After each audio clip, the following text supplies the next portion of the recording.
বন্ধুরা, আজকে আমি বানাবো সিলভার মাছের শুটকি ভুনা। তো সেটা বানানোর জন্য আমি এখানে নিয়ে নিয়েছি পেঁয়াজ, রসুন আর শুটকি মাছ। শুটকি মাছ এখানে আমি আগে ভিজিয়ে রেখেছিলাম, তারপরে ভালো করে ধুয়ে নিয়েছি।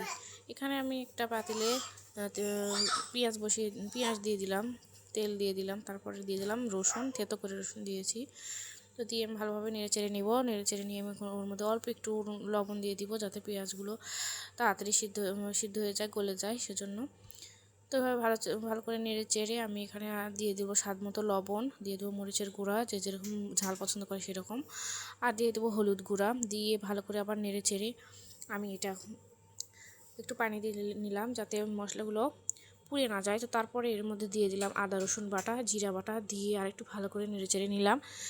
তারপরে আমি এটা ঢাকা দিয়ে রেখে দিলাম, দিয়ে একটু কষিয়ে নিলাম মশলা। তো তারপরে আমি দিয়ে দিলাম এর মধ্যে শুটকি মাছ, দিয়ে আমি আরেকটু ভালো করে নেড়ে চেড়ে আরেকটু কষিয়ে নিব। নিয়ে আমি এর মধ্যে পানি দিয়ে দিলাম, পানি দিয়ে এটা ভালো করে আমি রান্না করে নিব। তো এই যে আমার হয়ে গেল শুটকি ভুনা।